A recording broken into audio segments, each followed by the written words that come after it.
Story 1. The campsite that wasn't there. Three friends, Nina, Eric, and Tyler, were backpacking through a remote part of the Appalachian Trail. After getting turned around in fog and losing cell service, they stumbled across a small clearing just before dusk. Perfectly flat ground. Fire ring already built. Even chopped wood. None of them remembered seeing it on the map, but they were exhausted and set up camp without a second thought. As night fell, the fog rolled back in, thicker than ever. That's when they saw it. A lantern. Swinging just beyond the trees. Back and forth. Back and forth. No footsteps.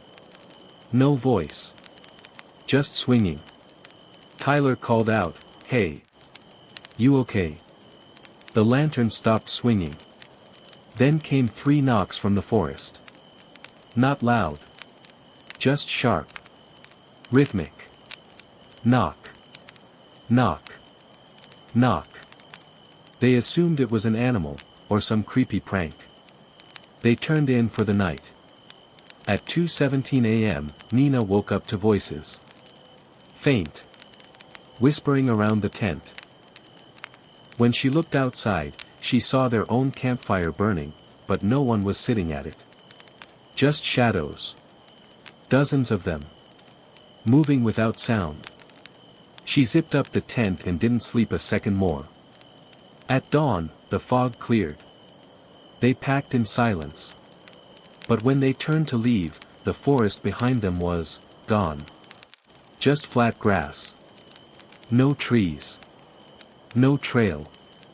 No footprints. No signs they'd ever camped at all. When they finally found the trail again 2 hours later, they told a ranger what had happened. He didn't laugh. He didn't doubt. He simply nodded and said, "That's not a campsite. It's a place pretending to be one." And then he added, "You're lucky it didn't like you." Story 2. The last stop on Route 12. They say Route 12 used to be the main road between several rural towns in the Midwest, until they built the highway. Now it's mostly empty. Long stretches of cracked pavement, overgrown shoulders, and rusty old signs pointing to places that barely exist anymore. Derek, a trucker, liked using Route 12 for late-night shortcuts. No traffic, no way stations. One night, around 2:30 a.m., while driving a refrigerated meat shipment, he saw something strange on his GPS, a gas station that wasn't supposed to be there. It blinked on just a second before his truck sputtered. Engine lights flashed. Power dropped. Dead in the middle of nowhere. Then his lights flickered and came back, just enough to show an old neon sign through the trees up ahead. Last stop fuel and diner. He figured it was dumb luck. He coasted the truck down a hill and parked in front of the station. The pumps looked ancient. No card reader. No prices. Just a single man behind the glass, waving him inside. The diner part was even stranger, dusty linoleum floors, a jukebox playing a warbly 50s tune, and a few customers sitting eerily still. Not eating. Not talking. Not blinking. Derek ordered a coffee. The man at the counter poured it, hand shaking. "You shouldn't be here," he whispered.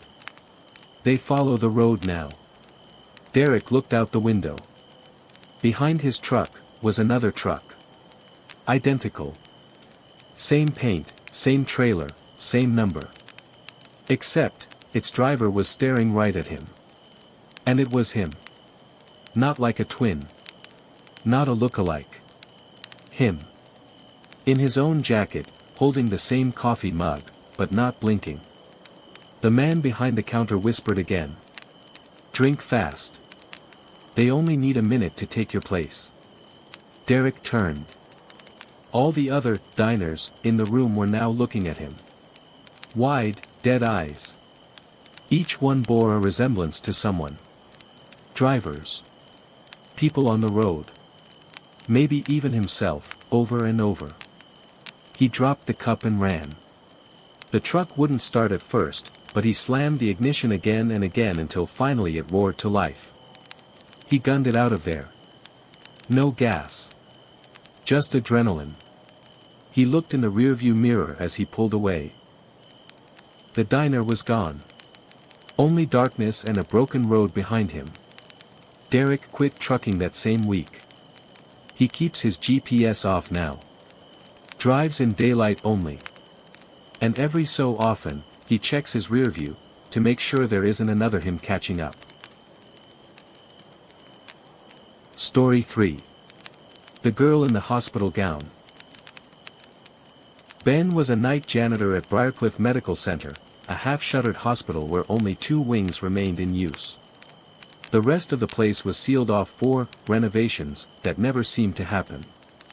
One night, around 3 a.m., Ben was cleaning the basement corridor near Wing C, the abandoned one, when he heard something strange over the PA system, static, then a faint voice. Code Blue. Room 209. That was impossible. Room 209 hadn't been active in years. He radioed the front desk. They brushed it off, faulty wiring, they said. Happens all the time. Ben decided to check it out anyway. The hall was dark. Cold. Room 209 was at the far end, its door slightly ajar.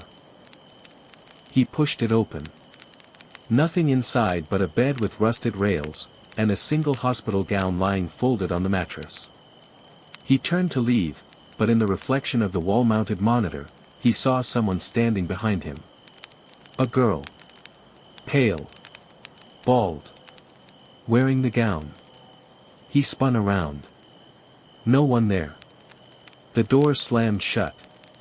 Ben stumbled backward, hit the bed, and suddenly, he was in restraints.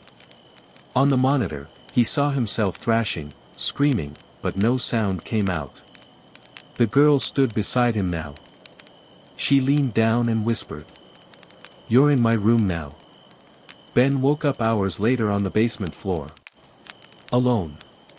The door was open. But he didn't speak for 2 days. When asked why he went in there at all, he just said. She sounded like she needed help. They found old hospital records the next week. Room 209 had been the site of a wrongful death lawsuit. A 14-year-old girl died after being strapped down for a seizure they mistook as aggression. She'd called for help over the intercom for hours before she died. The staff ignored her voice. Now, no one does. Story 4. The Trail That Loops. Marissa and Jonah were weekend hikers, always looking for hidden trails and off-the-grid campsites. One fall, they discovered a trail on an old map labeled simply Echo Path. No online records. No reviews. Just a worn dotted line and a note, 2.3 miles, loop. Sounded easy enough. The woods were unusually quiet. Even the wind felt muffled. But the trail markers were clear, red circles on trees every 100 feet or so. After an hour, they started recognizing the same fallen tree. Same mossy rock. Same odd-looking bird's nest. But they hadn't turned around. Then Jonah noticed, the red trail markers were now facing the opposite direction. As if they'd been walking backwards in a loop. They decided to backtrack. But every time they turned around, the trail stretched longer. Shadows shifted oddly. At one point, Marissa looked up, and saw a red marker nailed to the sky, hovering. That's when they heard the echo. Not their voices. Something else, repeating them seconds after they spoke. Slower. Deeper. Jonah called out, "Hello." The echo replied. "Hell, oh." And then, "Stay." They ran. They sprinted in what they thought was the direction of the road. But the more they ran, the more red circles they saw, now painted on trees that bled when touched. Hours later, a ranger found them curled up beside a tree, dehydrated, whispering. No way out, it loops, even when we close our eyes. The map that led them there. Gone. There is no echo path on any official park registry. But hikers still report finding trails that don't seem to end. And some never come back. Story 5. Voicemail. Amanda was scrolling through her phone one night when she noticed something strange, a new voicemail. No missed call. Just a voicemail. Time-stamped 3:33 a.m. She played it. Static at first. Then a voice, low, whispering, almost crying. Amanda, don't, let them in. Then silence. Then a loud knock, on the recording. She thought it was a prank. But when she replayed it, the voice sounded more frantic. They're in the walls, they're wearing me. The next day, she played it for her roommate, Sam. But this time, the message was different. Don't trust Sam. Amanda laughed it off. But that night, Sam acted weird. Standing too long in the hallway. Watching her phone screen while Amanda talked. Not blinking. She deleted the voicemail. But it came back. Same time. Every night. New warnings. New names. Don't sleep in your bed tonight. Your reflection isn't yours anymore. They ate the cat. That thing isn't your cat. The phone company couldn't trace it. Tech support was baffled. Amanda finally smashed her phone. Burned it. But then her landline rang. No caller ID. No sound. Just a soft whisper. You didn't listen. Story 6. Imaginary Friend. Little Annie started talking to someone named Mr. Welly around age 5. At first, her parents thought it was cute. She'd set places for him at dinner, make drawings of him, always in a black suit with no eyes, and whisper to him when she thought no one was listening. They became concerned when she started locking her bedroom door at night. When asked why, she said, "Because Mr. Welly keeps trying to get in. He wants to wear my face." Her mother said it was just a bad dream. But then Annie's older brother, Josh, started hearing something pacing outside his room at night. Clicking sounds, like nails on wood. Whispering. One night, Josh woke up and saw Annie standing at the foot of his bed. Except she wasn't breathing. She wasn't blinking. And when he turned on the light, she was gone. The next morning, Annie said she'd been in her bed all night. Her mom confirmed it. But when they checked the security camera in the hallway, it showed something standing outside Josh's door at 2:11 a.m.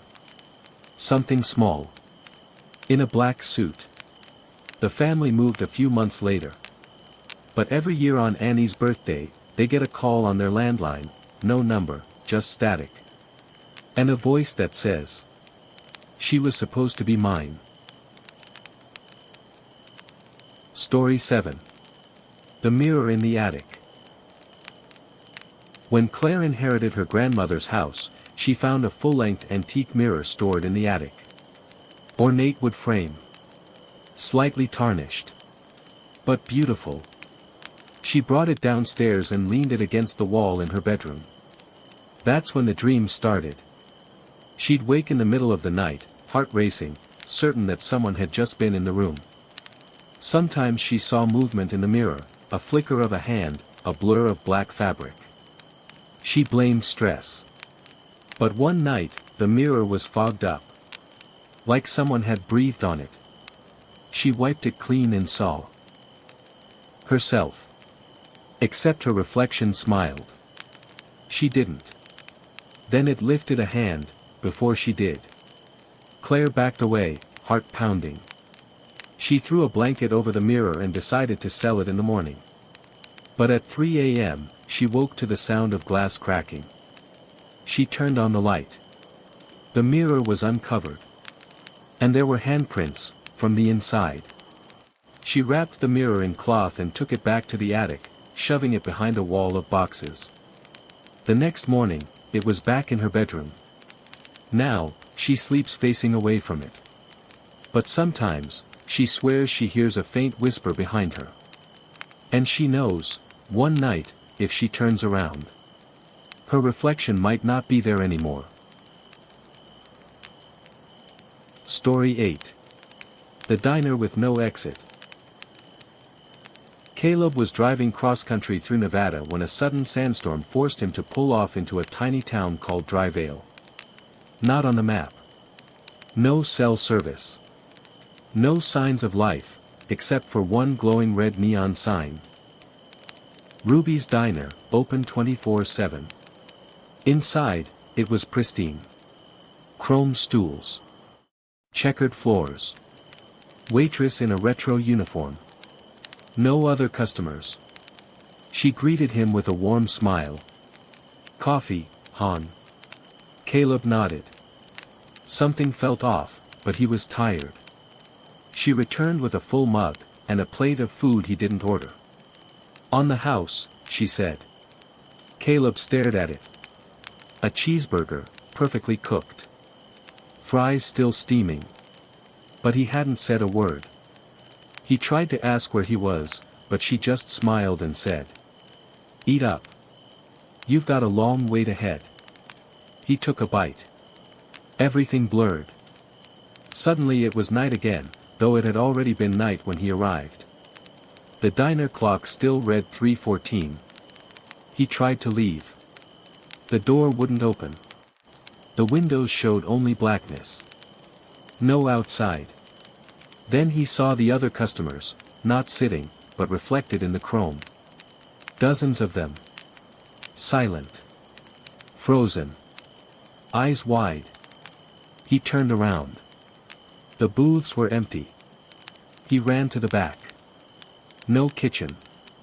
Just a hallway that led in circles. Every time he came back to the dining area, the food was untouched, but hotter. Eventually, the waitress sat across from him and said gently, "They always run at first. But you're already home now." Story 9. The Radio That Knew. In 1994, a retired ham radio operator named Lester picked up a strange frequency on his basement set. It wasn't coded military chatter or foreign broadcasts. It was names. Every night, at exactly 12:17 a.m., the radio crackled to life and read names. Names of people in his town. Then Lester noticed something disturbing. Each person mentioned would die within 3 days. Accidents. Illness. Even murder. Sometimes nothing at all, just gone in their sleep. At first, he told no one. Then it said a name he recognized too well. Lester Edwell. He panicked. Slept with a shotgun. Told his family to stay away. 3 nights passed. He didn't die. Instead, the next name was Martha Edwell. His wife. She was hit by a drunk driver on the way to the pharmacy that afternoon. The next night. Jason Edwell. His son. Freak electrical fire. Gone. Lester destroyed the radio. Or thought he did. But every year, on the anniversary of his wife's death, a neighbor reports hearing static coming from the remains in his basement. And on a few occasions, they say it still speaks. Not names anymore. Just one sentence.